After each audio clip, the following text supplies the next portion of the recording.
The USS Jury Rig was neither elegant nor impressive. To call it a ship was generous.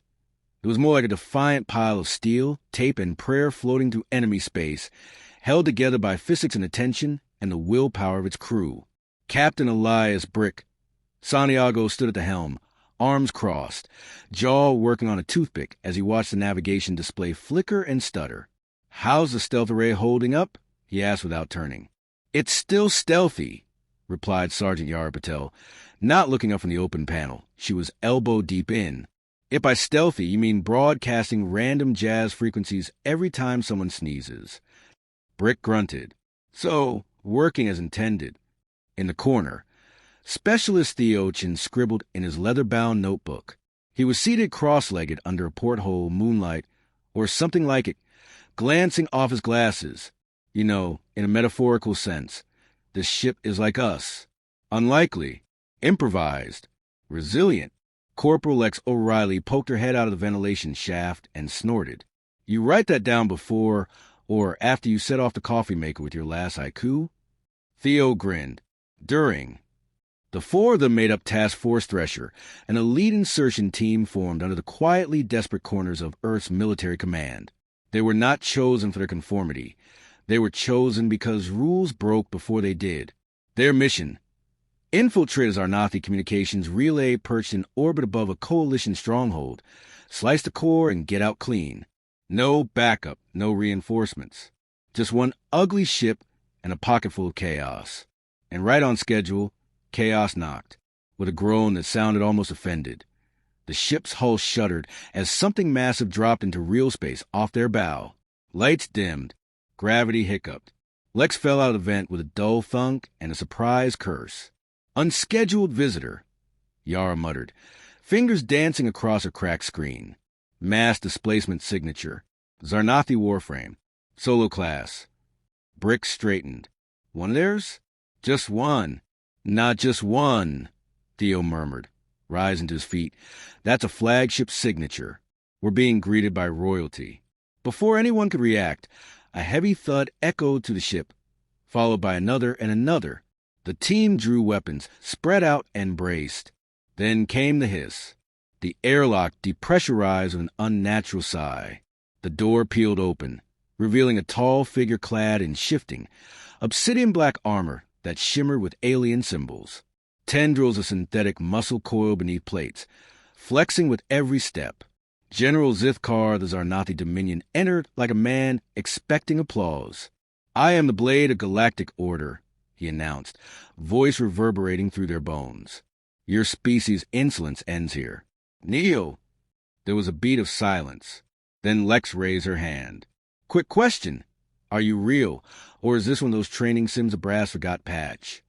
Zithkar tilted his head, confusion blooming in his luminous eyes. Lex didn't wait. She hurled herself forward with a whoop, tackling the Galactic General around the waist. They collided with a sickening clang, bounced off a wall, and crashed into the navigation console, sparks erupting like an offended fireworks show. "Lex!" Brick barked. "I got him," she yelled, grappling with alien armor like it owed her money. "He's slippery, but I got—" "Oh, God, is this goo?" "Why is there goo?" Zithkar roared and flung her off, but not before her flailing legs kicked a secondary control panel. Yara shouted, "Wait! That—" Too late. The ship's AI chirped. Command override accepted. Coalition protocol lock engaged. All systems entering secure mode. The lights went red. Theo blinked. Did she just lock us inside a hostile alien ship? The general loomed, visibly vibrating with restrained fury. "You fools have trapped yourself with me." Brick raised a sidearm, sighing through his teeth. "No, big guy. You just locked yourself in here with us." There was a tense pause. Somewhere in the background, Jazz began playing, softly at first, then louder. "Why is there saxophone?" Zithkar asked, voice tight. Yara, wiping her forehead with an oil-stained sleeve, shrugged. "We tried to fix the stealth array with a mixtape. Things got weird." Zithkar blinked. "Your species is more dangerous than I was briefed." Brick holstered his weapon slowly. "Welcome aboard the Jury Rig, General.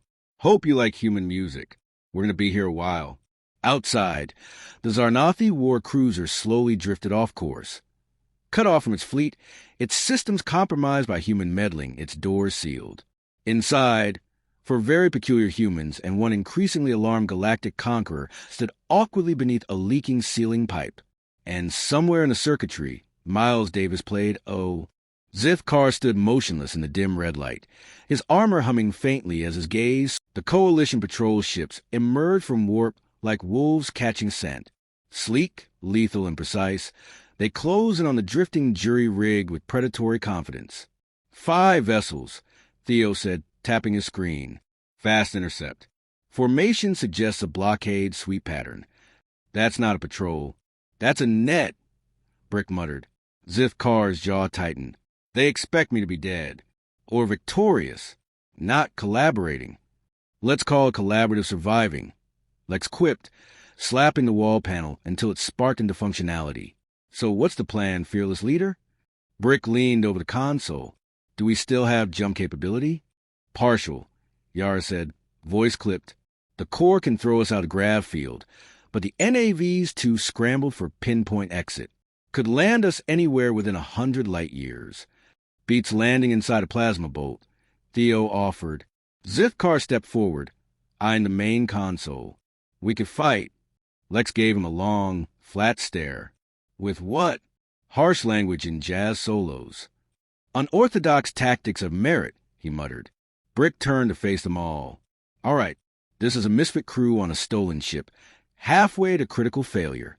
That means we've got 3 advantages. Zith Carr raised an eye ridge. This should be illuminating. 1, Brick said, raising a finger. They won't expect us to do something stupid. 2, we don't have standard protocols, so we're unpredictable. And 3, he looked at Lex, who was busy unscrewing the espresso machine to jury-rig a capacitor. We have her. The plan, if it could be called that, involved equal parts bluff sabotage and interpretive radio frequency dancing. Theo began by crafting a decoy signal burst, something that mimicked the energy signature of a detonation, localized on the far side of the debris field. With the Coalition sensors tuned to logic and probability, a false death pulse could confuse long enough to buy them seconds. Yara, hands trembling from too much adrenaline and too little sleep, rewired the ship's failing pulse engine with a live plasma feed routed through Zith Carr's auxiliary armor port. I'm basically turning your suit into a jump starter, she said. Zith Carr looked vaguely insulted. This is sacred battle gear passed in my family line for generations. Well, congrats, she muttered. It's a car battery now. Meanwhile, Brick and Lex scavenged what was left of the ship's decaying stealth field. With duct tape, broken reflective plating, and 2 outdated thermal blankets, they fashioned a crude cloak. It's like hiding behind a napkin in a thunderstorm, Lex said, sweat on her brow, grin wide. But it's our napkin, Brick replied. The Coalition ships moved into a tightening ring, scanning, recalibrating, preparing to fire. In their cold calculus, the outcome was inevitable. Inside the jury rig, chaos was coordinated. Signal pulse now, Brick barked. Theo triggered the burst. Outside, to the scanners of the Coalition, it looked like the ship's core had detonated. Energy readings flared, debris scattered. The fleet hesitated.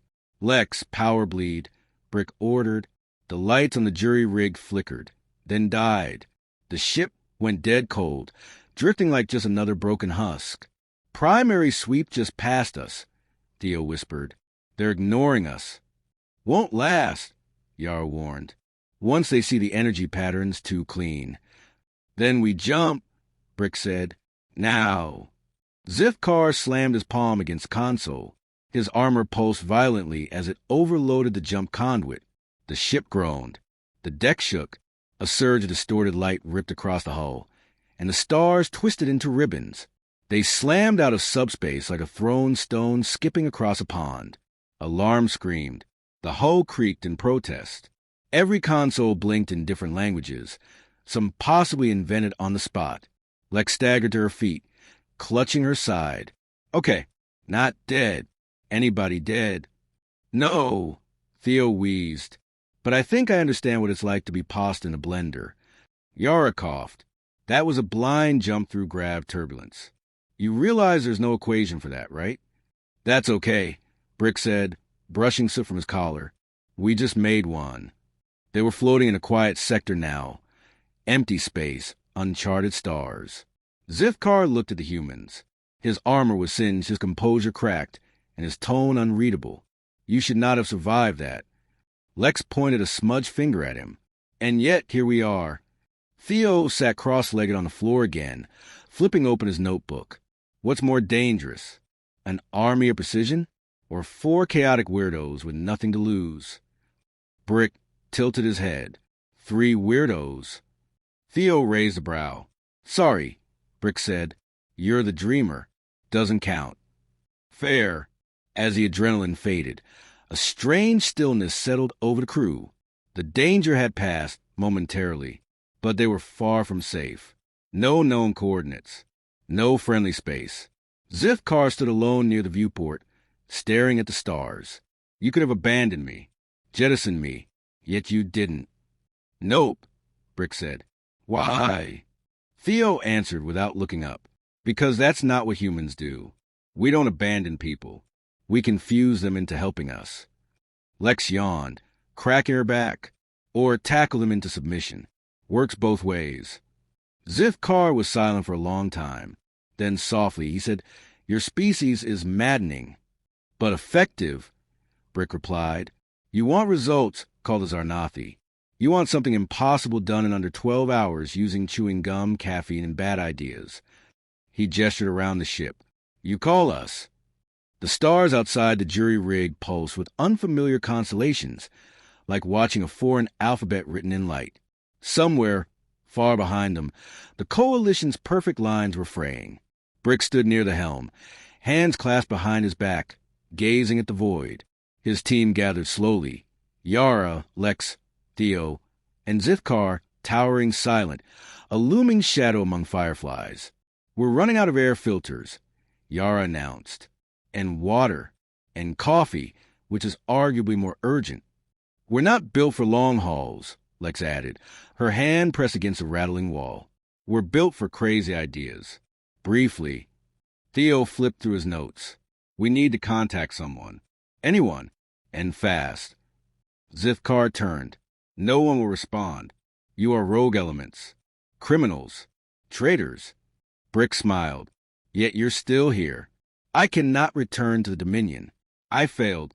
I allied with you. You evolved, Theo corrected. That's kind of our thing. Lex perched on a control console, legs swinging. So now what? Find a quiet moon? Start a noodle shop? Yara raised a hand. I vote for not dying. Zithkar's eyes narrowed. You still believe you can fight the Coalition? No, Brick said simply. We believe we can change the game. The opportunity arrived in the form of an encrypted signal. Faint, buried in background radiation, nearly lost in cosmic static. Theo picked it up by accident, scanning for navigable frequencies. Whoa, I've got something. It's old school, analog burst sequence. Human. Brick leaned in. Who would still use that? Yara furrowed her brow. Resistance cells. Fringe colonies. Black ops ghosts. Lex grinned. Our kind of people. The message was short, distorted, but clear enough. To any surviving units. Coalition vessel defected. Contains critical tech. Hostile pursuit imminent. Rendezvous coordinates attached. Bring firepower. Zithkar stared at the signal. That's a kill order. No, Theo said. It's a call for help. And a trap. Both. Brick paced. They think you stole the ship. They don't know we're working together. Zithkar didn't respond immediately. Then quietly, let them think it. Lex blinked. Wait, what? Let them come, the general said, voice steel. Let them see what happens when logic meets chaos. When control meets you. I will deliver the ship. You deliver surprise. Yara looked at Brick. This is reckless. It's also perfect, he replied. We don't win by overpowering them. We win by outfighting them, outthinking them. He paused. Outfilming them. The rendezvous point was an asteroid field orbiting a dead star, rich in iron, poor in oversight, ideal for ambushes or betrayals. The team set their trap in motion. Lex turned the outer hull into a mirage. Refraction panels, false damage, decoy ports. They'll think we're limping. Half dead. Theo reprogrammed the ship's signal matrix to emit Dominion distress pings, just enough to sound real. They'll think the ship's trying to return home. Yara hardwired the power core to respond to biometric shifts. One wrong pulse, and the whole thing shuts down. Nobody flies this bird unless we say so. And Brick? Brick stood at the loading ramp with Zithkar, going over final contingencies. They'll assume we've taken you prisoner. Zithkar nodded. And they will demand you release me. They'll expect you to plead. Or surrender. What will you do? Zithkar looked him in the eye. I'll improvise. Brick smiled. Now you're learning. When the Coalition strike ship dropped into orbit, it brought thunder. Drones spilled out in formation. Command shuttles hovered at precise vectors. Voice channels buzzed with sterile confidence. This is Coalition Command. Release the vessel and submit for reprocessing. Resistance will be erased. Brick stepped onto the ramp, arms raised in theatrical defiance. Hey, just checking. Do you guys ever say please? You are surrounded. There is no negotiation. See, he muttered over his shoulder. Always so dramatic. The main bay opened. Zithkar stepped out in full armor, hands raised, posture rigid. General Zithkar, your betrayal is noted. Return the vessel and the traitors will be executed swiftly. No, the general said. Explain. I defected. Static on the line. Clarify. Zithkar's voice rose, amplified by the suit. I have seen humanity's madness, their disorder, their inferiority, and I have seen what it accomplishes. He paused. And I will not return to a machine that cannot learn. You have 10 seconds to comply. And then chaos bloomed. Lex triggered the pulse grid. Scrambling drone targeting. Yara fired the core spike, sending a feedback wave through the strike ship systems. Theo unleashed a storm of jamming signals dressed as mating calls from 6 extinct species. Brick? He launched a crate of unprimed grenades straight into their main bay. No explosion, just panic. It was over in minutes. Not because they won by force, but because the Coalition had no playbook for nonsense. Later, when the dust settled and the field was quiet, Brick sat on the edge of the ramp, watching the stars realign. Zithkar joined him, silent. You all right? Brick asked. The general was quiet for a moment. Then, your people are dangerous. We're also fun at parties. I should report this. I should warn them. But... Zithkar stared into the void. But I wonder what would happen if I didn't. Brick offered a grin. That sounds like a very human thing to say. Epilogue. The jury rig vanished from known space days later. No wreckage. No signal. Whispers spread across the edges of the galaxy. Stories of a ship that didn't obey physics. A crew that ran on madness. A former general with a new purpose. A Navy SEAL with no Navy. And a species that couldn't be predicted. Only feared, admired, and, when absolutely necessary, survived. Because when others built systems, humanity broke them and built something better.